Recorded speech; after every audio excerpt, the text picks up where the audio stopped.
In South Korea, looking perfect is a must, but showing bare shoulders?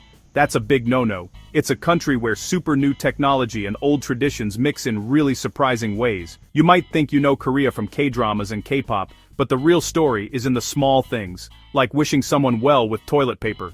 These mixed-up things are what make Korea so interesting. Today, we're looking past the fancy tech to show you the funny, sometimes confusing cultural rules underneath. From old beliefs that shape buildings to social rules no book tells you about, these 15 facts will change how you see Korea. Get ready to explore a place where slurping noodles is a compliment, but the number 4 is avoided like the plague. Let's jump in.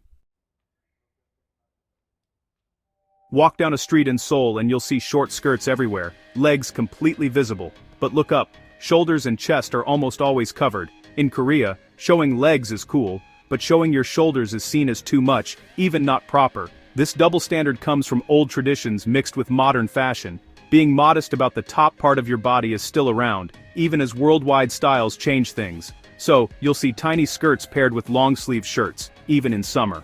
For people from other countries, it's a cultural puzzle. Dress for the weather, and you might get stared at. It's not a law, but it's a strong social rule. Korea's fashion is a perfect example of how old ways and new trends live together. Welcome to the leg-over-shoulder puzzle.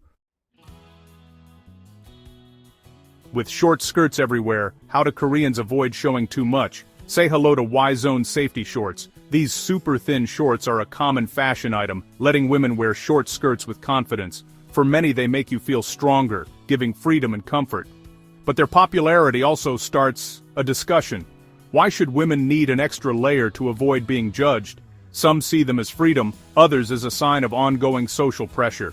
Either way, a simple piece of clothing has become a symbol of Korea's ongoing talk about modesty and being in control of your own body.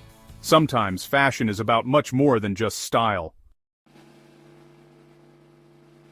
Let's talk about something you'll hear, not see bodily functions. In Korea, burping after a meal, no big deal. Farting in public, not a scandal. Unlike in Western countries, these actions aren't met with embarrassment, they're just natural. Old Korean ideas see the body as a system and these sounds mean it's working. Holding it in?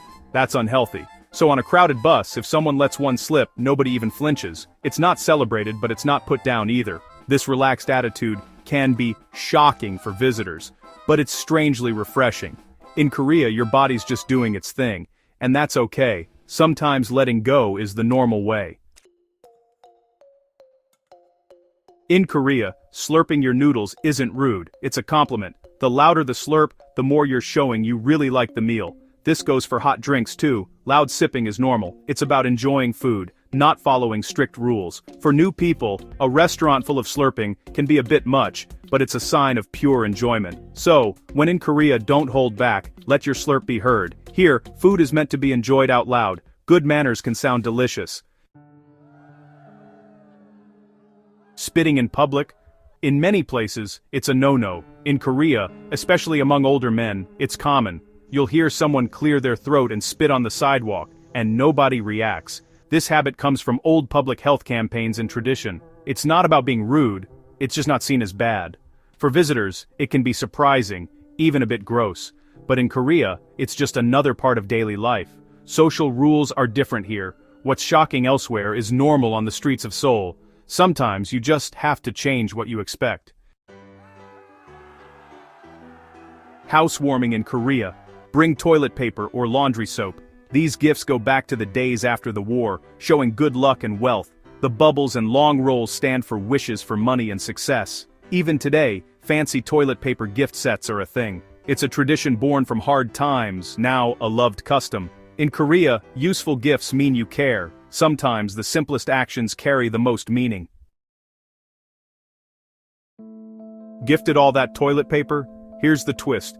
In many Korean bathrooms you don't flush it, you throw it in a bin. Old pipes couldn't handle paper, so the habit stuck.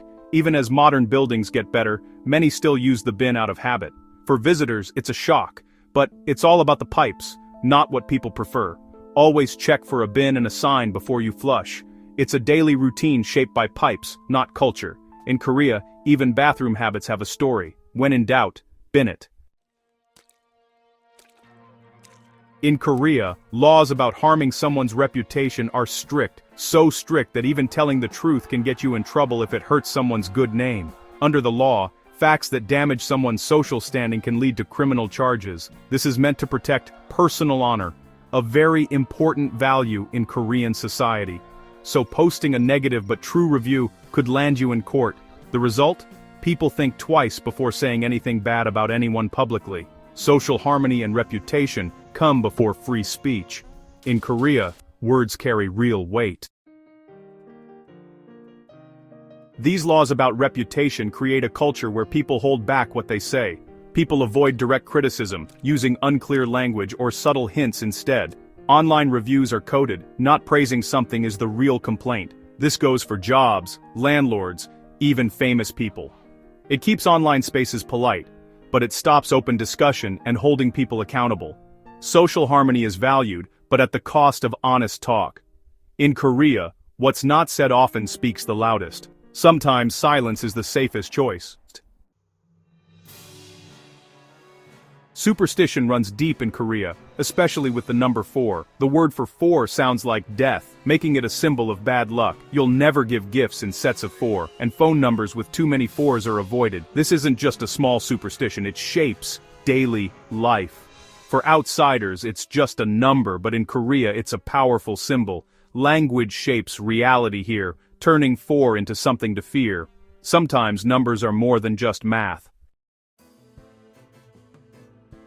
So, how does Korea deal with the scary number 4? By making it disappear. In elevators, you'll see floors labeled 1, 2, 3, F, 5, F stands for 4, but avoids the unlucky number. Some buildings skip it completely, going from 3 to 5. Apartment numbers, addresses, even hospital rooms avoid 4s. Especially in hospitals, you'll never find a 4th floor or room number 4. Architects and planners redesign whole systems to get around this superstition. It's not just personal, it's built into everything. The fear of 4 is built into the very way Korean life is structured. Next time you see an F in the elevator, you'll know why. Here, superstition shapes the skyline. In Korea, never write a living person's name in red ink. Red is for the dead, used on funeral banners and memorials. Writing someone's name in red is like wishing them death. Even Koreans who aren't superstitious get uncomfortable at the sight. It's a taboo with old roots, still very strong today. Some rules aren't questioned, they're just followed. In Korea, even your pen color matters. Foreigners often break the red ink rule by accident, writing names in red on cards or charts. The result? Shocked faces and awkward moments. What seems harmless elsewhere is a serious mistake here. Teachers, business people, even tourists have made this mistake.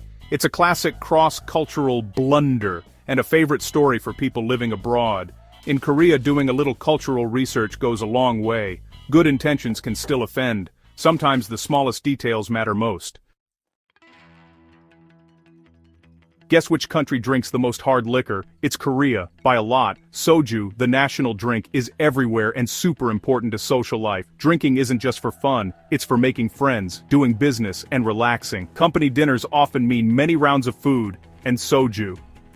Drinking is seen as a sign of strength and togetherness, but also brings social pressure and health problems. Korea's drinking culture is a contradiction. Strictness by day, soju by night. Here, alcohol is both a social glue and a challenge. Cheers to another Korean puzzle.